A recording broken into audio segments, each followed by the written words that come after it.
Hi friends, അപ്പോൾ എല്ലാവരും ഓണപ്പരീക്ഷയ്ക്ക് prepare ആയിക്കൊണ്ടിരിക്കുകയാണ്. യെസ്, അപ്പോൾ നമ്മുടെ സോഷ്യൽ സയൻസ് 10ാം ക്ലാസ്സിലെ സോഷ്യൽ സയൻസ് 1 ഹിസ്റ്ററി അതിലെ ഒന്നാമത്തെ ചാപ്റ്റർ നമ്മൾ ഡിസ്കസ് ചെയ്തല്ലേ. ഇനി നമുക്ക് നേരെ രണ്ടാമത്തെ ചാപ്റ്ററിലേക്ക് പോവാം. രണ്ടാമത്തെ ചാപ്റ്റർ ഏതാണ്? വേൾഡ് അറ്റ് 20th സെഞ്ച്വറി, ലോകം 20ാം നൂറ്റാണ്ടിൽ ഒരുപാട് മാറ്റങ്ങൾ നമ്മുടെ ലോക ചരിത്രത്തിന് അവകാശപ്പെടാനുണ്ട്. അപ്പോൾ അതിലെ പ്രധാനപ്പെട്ട ചോദ്യങ്ങൾ എന്തെല്ലാമാണ് എന്നാണ് നമ്മൾ പ്രധാനമായിട്ട് നോക്കുന്നത്. അതിൽ ഏറ്റവും പ്രധാനപ്പെട്ട ഒരു ചോദ്യമാണ് വാട്ട് ഈസ് ഇമ്പീരിയലിസം? എന്താണ് imperialism? The flow of finance capital to the colonies known as imperialism. അതായത് സാമ്പത്തികമായി കോളനികളിലേക്കുള്ള അല്ലെങ്കിൽ ആ മൂലധനത്തിൻ്റെ ആ ഒരു ഒഴുക്കിനെയാണ് നമ്മൾ മുതലാളിത്തം അല്ലെങ്കിൽ സാമ്രാജ്യത്വം എന്നൊക്കെ നമ്മൾ പറയുന്നത്. ഇമ്പീരിയലിസത്തിൻ്റെ എഫക്റ്റ് എന്തായിരുന്നു? What are the effect of imperialism? അതായത് ട്രഡീഷണൽ കൊളോണിയൽ സിസ്റ്റമാണ് അവിടെ തകർന്നത്. അഡ്മിനിസ്ട്രേഷൻ ആൻഡ് ജുഡീഷ്യൽ സിസ്റ്റത്തിന് ചേഞ്ച് സംഭവിച്ചു. അങ്ങനത്തെ മറ്റ് അനേകം മാറ്റങ്ങൾ അവിടെ സംഭവിച്ചിട്ടുണ്ട്. അപ്പോൾ അവിടുത്തെ ഒരു പ്രധാനപ്പെട്ട ഒരു ചോദ്യമാണ് what are the effect of imperialism? ഇമ്പീരിയലിസത്തിൻ്റെ ഫലങ്ങൾ എന്തെല്ലാമായിരുന്നു? ഇനി ഈ ചാപ്റ്ററിലെ വളരെ പ്രധാനപ്പെട്ട ഒരു ചോദ്യമാണ് ഒന്നാം ലോക മഹായുദ്ധം, ഫസ്റ്റ് വേൾഡ് വാർ. അതിൻ്റെ ആ ഒരു വർഷമൊക്കെ നിങ്ങൾ നോട്ട് ചെയ്ത് വെച്ചിരിക്കണം. ഒന്നാം ലോക മഹായുദ്ധത്തിലുണ്ടായിരുന്ന ട്രിപ്പിൾ എൻഡൻറ്റും ട്രിപ്പിൾ അലയൻസും, ത്രികക്ഷി സഖ്യവും ത്രികക്ഷി സൗഹാർദ്ദവും, അതിലെ പ്രധാനപ്പെട്ട രാജ്യങ്ങളുടെ പേര് നിങ്ങൾ നോട്ട് ചെയ്ത് വെച്ചിരിക്കണം. 2 മാർക്കിൻ്റെ ഒരു പ്രധാനപ്പെട്ട ചോദ്യമാണ് വാട്ട് ഈസ് അഗ്രസീവ് നാഷണലിസം അഥവാ തീവ്ര ദേശീയത എന്നാൽ എന്താണ് എന്നുള്ളത്. അപ്പോൾ എന്താണത്? European nations use the nationalism to invade other countries. അതായത് യൂറോപ്യൻ രാജ്യങ്ങൾ ദേശീയതയെ മറ്റു രാജ്യങ്ങളെ ആക്രമിക്കുന്ന അത്രയും തലത്തിൽ രാജ്യത്തെ ജനങ്ങൾക്കിടയിലേക്ക് ഒരു ദേശീയ ബോധം വളർത്തിക്കൊടുത്തു. അതിനെയാണ് അഗ്രസീവ് നാഷണലിസം എന്ന് പറയുന്നത്. അപ്പോൾ അഗ്രസീവ് നാഷണലിസത്തിൻ്റെ എക്സാമ്പിൾസ് ഏതായിരുന്നു എന്ന് ചോദിച്ചു കഴിഞ്ഞാൽ that was pan-Slav, pan German and revenge movement. ഇത് നിങ്ങളുടെ ടെക്സ്റ്റിൽ വളരെ വ്യക്തമായി കൊടുത്തിട്ടുണ്ട്. ഇത് വളരെ ഇമ്പോർട്ടൻ്റ് ആണ്, ഈ ഒരു ഭാഗം നോക്കുക. ഇനി ഫസ്റ്റ് വേൾഡിന് കാരണമായ മൊറോക്കൻ ക്രൈസിസ് എന്താണെന്ന് അറിയാമല്ലോ. ഫ്രാൻസിന് ബ്രിട്ടൻ കൊടുത്ത മൊറോക്കോ എന്ന് പറയുന്ന പ്രദേശം ജർമ്മനി വളരെയധികം ആഗ്രഹിച്ചിരുന്ന ഒരു ആഫ്രിക്കൻ കോളനി ആയിരുന്നു.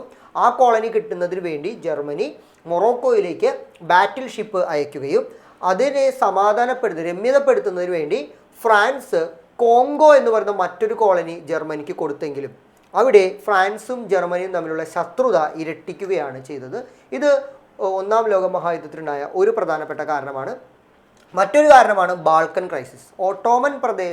ഓട്ടോമൻ പ്രദേശം പിടിച്ചെടുക്കുന്നതിന് വേണ്ടി ഒരു ബാൾക്കൻ ലീഗ് രൂപീകൃതമാവുകയും ആ ഒരു പ്രദേശം പിടിച്ചെടുക്കുകയും തുടർന്ന് അവർ തമ്മിലുള്ള തർക്കം അവർക്കിടയിലേക്കൊരു ശത്രുത ഉണ്ടാകുന്നതിന് കാരണമാവുകയും ഇത് ഫസ്റ്റ് വേൾഡ് വാർ, ഒന്നാം ലോക മഹായുദ്ധത്തിലേക്ക് നയിച്ച മറ്റൊരു പ്രധാനപ്പെട്ട കാരണമായി മാറുകയും ചെയ്തു. ഇതൊരു പ്രധാനപ്പെട്ട പോയിന്റാണ്. ഇനി sudden causes of First World വാർ, അതായത് ഒന്നാം ലോക മഹായുദ്ധത്തിലെ ഏറ്റവും പ്രധാനപ്പെട്ട കാര്യം, ഇതൊരു പ്രധാനപ്പെട്ട ഒരു ചോദ്യമാണ്.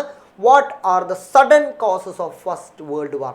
ഒന്നാം ലോക മഹായുദ്ധത്തിനുണ്ടായ പെട്ടെന്നുണ്ടായ കാരണം വേറൊന്നുമല്ല, ഓസ്ട്രിയൻ കിരീടാവകാശിയായിട്ടുള്ള ആർച്ച് ഡ്യൂക്ക് ഫ്രാൻസിസ് ഫെർഡിനൻഡ് എന്ന വ്യക്തിയെ സെർബിയൻ യൂത്ത് ആയിട്ടുള്ള ഗ്രാവിലോ പ്രിൻസെപ്പ് അസാസിനേറ്റ് ചെയ്യുന്നിടത്ത് നിന്നാണ് ഈ യുദ്ധം ആരംഭിക്കുന്നത്. അപ്പോൾ ഓസ്ട്രിയ സെർബിയനോട് എക്സ്പ്ലനേഷൻ ചോദിക്കുകയും അത് നൽകാത്ത പക്ഷം ഓസ്ട്രിയ സെർബിയയെ കടന്നാക്രമിക്കുകയും പിന്നീട് അതൊരു യുദ്ധത്തിലേക്ക് വരികയുമാണ് ചെയ്തത്. അടുത്തൊരു ചോദ്യം, what are the impact of First World വാർ? ഒരുപാട് ദശലക്ഷക്കണക്കിന് ആളുകൾ മരിക്കുകയും അഗ്രികൾച്ചർ ഇൻഡസ്ട്രിയൊക്കെ തകരുന്നതിനും പോവർട്ടിയൊക്കെ ഉണ്ടാവുകയും യൂറോപ്പിൻ്റെ ആ ഒരു ഡോമിനൻസ് അവസാനിക്കുന്നതിനും ഇത് കാരണമായി. ഇനി 2 മാർക്കിൻ്റെ മറ്റൊരു പ്രധാനപ്പെട്ട ക്വസ്റ്റ്യനാണ് വേഴ്സായ്സ് ട്രീറ്റി അഥവാ വേഴ്സായ് ഉടമ്പടി എന്തായിരുന്നു എന്നുള്ളതാണ്. യുദ്ധത്തിൻ്റെ സകല ചെലവും ജർമ്മനിയുടെ തലയിൽ കെട്ടിവെച്ചുകൊണ്ട് ലോകരാഷ്ട്രങ്ങൾ ജർമ്മനിയെ പാപ്പരാക്കുന്ന ഒരു അവസ്ഥയിലേക്ക് വന്നു. അപ്പോൾ ജർമ്മനി സൈൻ ചെയ്യേണ്ടി വന്ന ഒരു ഉടമ്പടിയായിരുന്നു വേഴ്സായ്സ് ഉടമ്പടി അഥവാ വേഴ്സായ്സ് ട്രീറ്റി എന്ന് പറയുന്നത്. പിന്നീട് സംഭവിച്ചത് അമേരിക്കയുടെ വളർച്ചയാണ്. അപ്പോൾ emergence of America as A new economic power after the first World War. ഒന്നാം ലോക മഹായുദ്ധത്തിന് ശേഷം അമേരിക്ക ഒരു വളരെ വലിയൊരു സാമ്പത്തിക ശക്തിയായി ഉയർന്നു വന്നത് എങ്ങനെയാണ് എന്നൊരു ചോദ്യമുണ്ട്. വേറെ ഒന്നുമല്ല, അതിൽ വരുന്നൊരു പ്രധാനപ്പെട്ട ഫാക്ടർ അമേരിക്കയുടെ വെപ്പൺസ് ആയിരുന്നു യുദ്ധത്തിന് യൂറോപ്യൻ രാജ്യങ്ങൾ ഉപയോഗിച്ചിരുന്നത്. അപ്പോൾ വളരെ പെട്ടെന്ന് യൂറോപ്യൻ രാജ്യങ്ങൾ അമേരിക്കയുടെ ഒരു കടക്കാരായി മാറി. പക്ഷേ യൂറോപ്യൻ രാജ്യങ്ങൾക്ക് അത് തിരിച്ചടയ്ക്കാൻ സാധിക്കാതെ പോയപ്പോൾ അമേരിക്കയും സാമ്പത്തിക മാന്ദ്യത്തിലേക്ക് പോവുകയാണ് ചെയ്തത്. അപ്പോൾ അതിൻ്റെ ഫലങ്ങൾ എന്തെല്ലാമായിരുന്നു എന്നുള്ളതാണ്. ഇതും അതെ, ഒരുപാട് ആളുകൾക്ക് പാപ്പരായി പ്രഖ്യാപിക്കുകയും ഒരുപാട് സാധനങ്ങൾ ഫാക്ടറികളിൽ കെട്ടിക്കിടക്കുകയും ഒരുപാട് തൊഴിലില്ലായ്മ ഉണ്ടാവുകയും അങ്ങനെയുള്ള ഒരുപാട് പ്രശ്നങ്ങൾ അവിടെ ക്രിയേറ്റ് ചെയ്യുന്നതിന് കാരണമായി മാറിയിട്ടുണ്ട്. അൺഎംപ്ലോയ്മെൻ്റ് ഒക്കെ ഉണ്ടായത് ഒരു പ്രധാനപ്പെട്ട ഫാക്ടറാണ്. ഇനി അടുത്ത ഒരു പ്രധാനപ്പെട്ടതാണ് ഫാസിസവും നാസിസവും. അപ്പോൾ ഹിറ്റ്ലറിൻ്റെയും മുസോളിനിയുടെയും ഫാസിസവും നാസിസവും വളരെ ഇമ്പോർട്ടൻ്റ് ആണ്. അപ്പോൾ അവിടെ വരുന്നൊരു ചോദ്യമാണ്, what are the characteristics of fascism? ഫാസിസത്തിൻ്റെ പ്രധാനപ്പെട്ട ക്യാരക്ടറിസ്റ്റിക്സ് ആണ്. അപ്പോൾ ഈ കാണുന്നതിൽ ഒരു 5 കാര്യങ്ങളെങ്കിലും നിങ്ങൾ പഠിച്ചിട്ടുണ്ടാവണം. കാരണം എക്സാമിന് അതൊരു ഷുവർ ക്വസ്റ്റ്യൻ ആണ് എന്നുള്ളത് നിങ്ങൾ മനസ്സിലാക്കാം.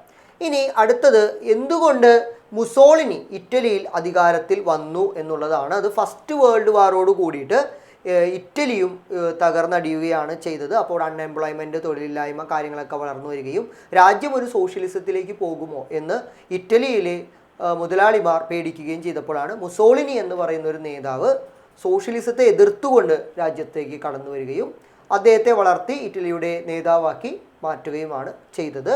അതേപോലെ തന്നെ മുസോളിനിയുടെ മെഷേഴ്സ് എന്തെല്ലാമായിരുന്നു എന്നുള്ളതായിരുന്നു മറ്റൊരു പ്രധാനപ്പെട്ട ഒരു കാര്യം എന്ന് പറയുന്നത്. അപ്പോൾ ഇവിടെ മുസോളിനിയുടെ ഒരു ഓട്ടോക്രാറ്റിക് റൂളാണ് നിങ്ങൾക്ക് കാണാനായിട്ട് സാധിച്ചത്. ഒരു violence against the socialism, farmers, communism, ഇതിനെതിരെയൊക്കെ പോരാടുന്ന ഒരു വിപ്ലവ വീര്യമായിരുന്നു മുസോളിനിക്ക് അവിടെ ഉണ്ടായിരുന്നത് എന്നുള്ളതാണ്. പിന്നെ മുസോളിനിയുടെ മിലിറ്ററി ഗ്രൂപ്പിനെ വിളിച്ചിരുന്ന പേര് ബ്ലാക്ക് ഷർട്ട് എന്നായിരുന്നു, കരിങ്കുപ്പായക്കാർ എന്നുള്ളതായിരുന്നു. ഇനി ഹിറ്റ്ലറിലേക്ക് വരികയാണെങ്കിൽ ഹിറ്റ്ലറിൻ്റെ നാസിസവും മുസോളിനിയുടെ ഫാസിസവും ഒരേ തൂവൽ പക്ഷികളാണ് എന്ന് പറയേണ്ടതായിട്ട് വരും. ഹിറ്റ്ലർ എന്തുകൊണ്ട് ജർമ്മനിയിൽ ഒരു നേതാവായി മാറി? സെയിം റീസൺ, ഇറ്റലിക്ക് സംഭവിച്ച അതേ കാര്യങ്ങൾ തന്നെയാണ് ഹിറ്റ്ലറിനെയും ഒരു ജർമ്മനിയിലെ നേതാവാക്കി മാറ്റുന്നതിന് കാരണമായി മാറിയത്. ഹിറ്റ്ലറിൻ്റെ ഏകാധിപത്യ ഭരണത്തിലേക്ക് നമ്മൾ വരികയാണെങ്കിൽ അവിടെ മുസോളിനിക്ക് ബ്ലാക്ക് ഷർട്ട് ആണെങ്കിൽ ഹിറ്റ്ലറിൻ്റെ പട്ടാളക്കാരെ വിളിച്ചിരുന്ന പേര് ബ്രൗൺ ഷർട്ട് എന്നാണ്. അതേപോലെ തന്നെ ജൂതന്മാരാണ് ഹിറ്റ്ലർ ഏറ്റവും കൂടുതൽ ശത്രുക്കളായിട്ട് കണ്ടിരുന്നത്. അപ്പോൾ ജൂതന്മാരെ കണ്ടെത്തിന് ഹോളോകോസ്റ്റ് എന്ന് പറയുന്നൊരു രഹസ്യ വിഭാഗത്തെ അദ്ദേഹം രൂപീകരിച്ചിരുന്നു. അപ്പോൾ ഇതെല്ലാമായിരുന്നു ഹിറ്റ്ലറിൻ്റെ ഒരു ഒരു ഒരു പ്രധാനപ്പെട്ട കാരണമെന്ന് പറയുന്നത്. അതേപോലെ തന്നെ ഹിറ്റ്ലർ നമ്മുടെ ജർമ്മനി പോളണ്ടിനെ ആക്രമിച്ചോട് കൂടിയിട്ടാണ് സെക്കൻഡ് വേൾഡ് വാർ അഥവാ 2ാം ലോകമഹായുദ്ധം ലോകത്ത് ആരംഭിക്കുന്നത് തന്നെ. അപ്പോൾ 2ാം ലോകമഹായുദ്ധത്തിന് ശേഷം എന്താണ് ഉണ്ടായിരുന്നത് എന്ന് പറയുന്നത്, 2ാം ലോകമഹായുദ്ധ കാലഘട്ടത്തിൽ 2 ഗ്രൂപ്പുകളും അവിടെ ക്രിയേറ്റ് ചെയ്യുന്നു, ആക്സസ് പവറും അലൈഡ് പവറും. അലൈഡ് പവറിൽ പ്രധാനമായിട്ടും വരുന്നത് ഇംഗ്ലണ്ട്, ഫ്രാൻസ്, ചൈന, റഷ്യ മുതലായിട്ടുള്ള രാജ്യങ്ങളാണെങ്കിൽ അലൈഡ് ആക്സസ് പവറിൽ വരുന്നത് ജർമ്മനി, ഇറ്റലി, ജപ്പാൻ. ഇവരെ സഖ്യ ശക്തികൾ, അച്ചുതണ്ട് ശക്തികൾ എന്നെല്ലാമാണ് പറയുന്നത്. അപ്പോൾ ഈ ഒരു ഭാഗം നിങ്ങൾ നോക്കിയിരിക്കണം. അതേപോലെ തന്നെ ഇവിടെ സംഭവിച്ച മറ്റൊരു പ്രധാനപ്പെട്ട 2 മാർക്കിൻ്റെ ഒരു ചോദ്യമാണ് പോളിസി ഓഫ് അപ്പീസ്മെൻറ്റ് അഥവാ പ്രീണന നയം എന്താണ്. ഇപ്പോൾ ജർമ്മനിയും ഇറ്റലിയും മറ്റ് ലോകരാജ്യങ്ങളെ ആക്രമിക്കുമ്പോൾ അലൈഡ് പവറിൽ ഉണ്ടായിരുന്ന ബ്രിട്ടനും ഫ്രാൻസുമൊന്നും അതിൽ ഇടപെട്ടിരുന്നില്ല എന്നുള്ളതാണ്. അവർ വിചാരിച്ചിരുന്നത് കമ്മ്യൂണിസ്റ്റുകാരാണ് യഥാർത്ഥ ശത്രുക്കൾ എന്നാണ്. അതുകൊണ്ട് തന്നെ അവർ ആ കാര്യത്തിൽ ഇടപെട്ടിരുന്നില്ല. അപ്പോൾ കമ്മ്യൂണിസ്റ്റുകാരെ ആദ്യം ഇറ്റലിയും ജർമ്മനിയും വകവരുത്തട്ടെ, അതിനുശേഷം നമുക്ക് ഇടപെടാം എന്നുള്ള ആ ഒരു നയം, അതിനെയാണ് പോളിസി ഓഫ് അപ്പീസ്മെൻറ്റ് അഥവാ പ്രീണന നയം എന്ന് പറയുന്നത്. ആ ഒരു ഭാഗം നിങ്ങൾ നോക്കിയിട്ടുണ്ടാണ്. ഇനി end of the second world war, 1ാം ലോകമഹായുദ്ധം, അതേപോലെ തന്നെ പിന്നീട് സംഭവിച്ച 2ാം ലോകമഹായുദ്ധം. 2ാം ലോകമഹായുദ്ധത്തിൻ്റെ അവസാനം ഒരു വലിയ ഒരു വിനാശകാരമായ ഒരു അവസാനമാണ് സംഭവിച്ചത്. എങ്ങനെയാണ് 2ാം ലോകമഹായുദ്ധം അവസാനിച്ചത്? അത് ഹിറോഷിമയിലും നാഗാസാക്കിയിലും ആറ്റം ബോംബ് വർഷിച്ചുകൊണ്ടായിരുന്നു. ഇറ്റലിയും ജർമ്മനിയും യുദ്ധത്തിൽ പരാജയപ്പെടുകയും മുസോളിനിയെ ജനങ്ങൾ വധിക്കുകയും ഹിറ്റ്ലർ ആത്മഹത്യ ചെയ്യുകയും ചെയ്തപ്പോൾ കീഴടങ്ങാതിരുന്ന ജപ്പാനെ ആക്രമിക്കാൻ ഒരു ഭാഗത്തു നിന്നും റഷ്യയും മറ്റൊരു ഭാഗത്തു നിന്നും അമേരിക്കയും സൈന്യത്തെ വിന്യസിപ്പിക്കുകയുണ്ടായി. അതിൽ അമേരിക്കൻ ബോംബർ വിമാനങ്ങൾ 1945 ഓഗസ്റ്റ് 6, ഓഗസ്റ്റ് 9 എന്നീ തീയതികളിലായി ഹിറോഷിമയിലും നഗാസാക്കിയിലും ആറ്റം ബോംബുകൾ വർഷിച്ചുകൊണ്ട് അവർ ലോകമഹായുദ്ധം അവസാനിപ്പിക്കുകയാണ് ചെയ്തത്. പക്ഷേ അത് ലോകത്തിലെ ഏറ്റവും വലിയ വിനാശകാരമായ ഒരു കാര്യമായി അവസാനിച്ചു. ഇനി സെക്കൻഡ് വേൾഡ് വാറിൻ്റെ റിസൾട്ട് എന്തെല്ലാമായിരുന്നു? ഫസ്റ്റ് വേൾഡ് വാറിൽ നിങ്ങൾ പഠിച്ച അതേ കാര്യങ്ങൾ തന്നെയാണ് സെക്കൻഡ് വേൾഡ് വാറിൽ നിങ്ങൾ പഠിക്കേണ്ടത്.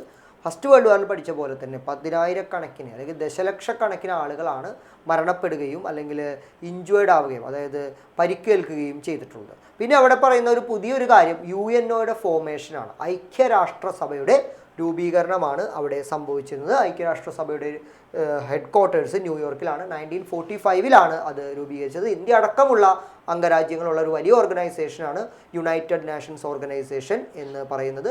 പിന്നീട് സംഭവിച്ച കാര്യമാണ് decolonisation. What is decolonization? European countries could not suppress the intensified nationalist movements in colonies. The USA and USSR supported the freedom movement. Gradually, colonies started to secure freedom from the imperialist nations. This is called decolonisation. അതായത് European രാജ്യങ്ങൾക്ക് തുടർന്ന് കോളനികളെ maintain ചെയ്ത് കൊണ്ടുപോകാൻ പറ്റാതെ വരികയും കോളനികളിൽ സ്വാതന്ത്ര്യ സമരങ്ങൾ ശക്തിപ്പെടുകയും USA-യും USSR-ഉം കോളനികൾക്ക് സ്വാതന്ത്ര്യം കൊടുക്കാൻ യൂറോപ്യൻ രാജ്യങ്ങളോട് പറയുകയും തുടർന്ന് അവർക്ക് സ്വാതന്ത്ര്യം കിട്ടുകയുമാണ് ചെയ്തത്. പിന്നീട് നടന്ന ഒരു പ്രധാനപ്പെട്ട കാരണമാണ് കോൾഡ് വാർ. അപ്പോൾ എക്സാമിനൊരു ചോദ്യം വരാം, വാട്ട് ഈസ് കോൾഡ് വാർ? എക്സാമിന് വരികയാണെങ്കിൽ ഇങ്ങനെ എഴുതേണ്ടത്, the USA and USSR parted from each other after the war. The USA led the capitalist countries and USSR led the socialist countries. These contradictory ideas continued their political and diplomatic war. This enmity is called Cold War. Politically, diplomatically, US-ഉം USSR-ഉം തമ്മിലുണ്ടായിരുന്ന ആ ഒരു diplomatic വാർ അല്ലെങ്കിൽ അവരുടെ തന്ത്രപ്രധാനമായ അവരുടെ ആ ഒരു competition, അതിനെ വിളിച്ചിരുന്ന പേരാണ് ശീതയുദ്ധം അല്ലെങ്കിൽ കോൾഡ് വാർ എന്ന് പറയുന്നത്. ഇനി നോൺ അലൈൻ മൂവ്മെൻറ്റ് എന്താണ് എന്നുള്ള കാര്യം നിങ്ങൾ നോക്കിയിരിക്കണം. അത് വേറെ ഒന്നുമല്ല, ഏത് കോളനിയിലാണ് ചേരുന്നത് എന്ന് പിന്നീട് സ്വതന്ത്രരായ രാജ്യങ്ങളോട് ചോദിച്ചപ്പോൾ ചില രാജ്യങ്ങൾ പറഞ്ഞു, ഇന്ത്യ അടക്കമുള്ള ചില രാജ്യങ്ങൾ പറഞ്ഞു, ഞങ്ങൾ US-ൻ്റെ കോളനിയിലേക്കില്ല, USSR-ൻ്റെ കോളനിയിലേക്കില്ല, സ്വതന്ത്രരായി നിൽക്കാനാണ് ആഗ്രഹിക്കുന്നത്. ഈ മൂവ്മെൻറ്റിന് തുടക്കം കുറിച്ച ഇന്ത്യ, ഈജിപ്റ്റ്, ഇന്തോനേഷ്യ ഇവരുടെ ആ ഒരു മൂവ്മെൻറ്റിനെയാണ് നോൺ അലൈൻ മൂവ്മെൻറ്റ് അഥവാ ചേരിചേരാ നയം എന്ന് പറയുന്നത്. 2 മാർക്കിന് ഒരു ക്വസ്റ്റ്യൻ ആയിട്ട് അവിടെ പ്രതീക്ഷിക്കാം. ഇനി വെസ്റ്റ് ഏഷ്യൻ പ്രോബ്ലംസ് എന്ന് നിങ്ങളുടെ ടെക്സ്റ്റിൽ കിടക്കുന്നുണ്ട്. അവിടെ നിങ്ങൾ പ്രധാനമായിട്ടും നോക്കേണ്ടത് എന്താണ്? സയണിസം, അതായത് ജൂതന്മാർക്ക് വേണ്ടി ഒരു രാജ്യം വേണം, ജൂതന്മാരുടെ കൂട്ടായ്മ എന്നുള്ള അർത്ഥത്തിൽ സയണിസം എന്ന് പറയുന്നൊരു വാക്കുണ്ട്, അത് നിങ്ങൾ നോക്കിയിരിക്കണം. അതേപോലെ തന്നെ ജൂതന്മാർക്ക് വേണ്ടി ഒരു രാജ്യം വേണം, ഇസ്രായേൽ ജൂതന്മാർക്ക് ഒരു രാജ്യമായിട്ട് വിട്ടുകൊടുക്കണമെന്ന് ബ്രിട്ടീഷ് വിദേശകാര്യ മന്ത്രിയായിട്ടുള്ള ബാൾഫർ ഡിക്ലെയർ ചെയ്യുകയുണ്ടായിരുന്നു. അതിനെയാണ് പ്രശസ്തമായ ബാൾഫർ ഡിക്ലറേഷൻ എന്ന് പറയുന്നത്. ഇനി ജൂതന്മാർക്ക് ഇസ്രായേൽ എന്ന് പറയുന്ന രാജ്യം നൽകുകയും തുടർന്ന് പാലസ്തീനി ജനതകൾ അതിലൊരുപാട് ബുദ്ധിമുട്ടുകൾ അനുഭവിക്കുകയും അവർ ലോകത്തിൻ്റെ പല രാജ്യങ്ങളിലേക്ക് ചിതറിപ്പോവുകയും ചെയ്തിട്ടുണ്ട്. പാലസ്തീനികൾ അവരുടെ നാട് തിരിച്ചു പിടിക്കുന്നതിന് വേണ്ടി അവർ രൂപീകരിച്ച ഒരു ഓർഗനൈസേഷൻ ഉണ്ട്, പാലസ്തീൻ ലിബറലൈസേഷൻ ഓർഗനൈസേഷൻ എന്ന് പറയുന്നത്, PLO. അതൊരു പ്രധാനപ്പെട്ട ഒരു പോയിൻ്റാണ്. 1990കളുടെ അവസാനത്തോടു കൂടിയിട്ട് പാലസ്തീൻ എന്ന് പറയുന്ന ഒരു രാജ്യവും ഈ ലോകത്തുണ്ട് എന്ന് ഇസ്രായേൽ അംഗീകരിക്കേണ്ടി വന്നു. അതാണ് ആ ഒരു എഗ്രിമെൻറ്റിനെയാണ് ഓസ്ലോ പാക്ട് എന്ന് പറയുന്നത്. ആ ഒരു ഭാഗം നിങ്ങൾ നോക്കിയിട്ടുണ്ടാണ്. ഇനി അടുത്തൊരു ചോദ്യമാണ് ഡിസിൻറ്റഗ്രേഷൻ ഓഫ് സോവിയറ്റ് യൂണിയൻ. 90കളുടെ അവസാനത്തോടു കൂടി 80കളുടെ അവസാനത്തോടു കൂടി സോവിയറ്റ് യൂണിയനും ലോകത്ത് നിന്നും അപ്രത്യക്ഷമാവാൻ തുടങ്ങി. അപ്പോൾ എന്തുകൊണ്ട് സോവിയറ്റ് യൂണിയൻ അപ്രത്യക്ഷമായി? What led the disintegration of Soviet Union? Soviet യൂണിയൻ്റെ തകർച്ചയ്ക്ക് കാരണമായ ഫാക്ടറുകൾ ഒരുപാട് കാരണങ്ങളുണ്ട്. അഡ്മിനിസ്ട്രേറ്റീവ് മെഷേഴ്സ് ഓഫ് മിഖായിൽ ഗോർബച്ചേവിൻ്റെ ഭരണ പരിഷ്കാരങ്ങൾ, deviation from the basic principles of സോഷ്യലിസത്തിൽ നിന്ന് അവർ മാറി ചിന്തിച്ചത്, കറപ്ഷൻ, അഴിമതി, അങ്ങനെ ഒരുപാട് കാര്യങ്ങൾ അവിടെ അവകാശപ്പെടാനുണ്ട്.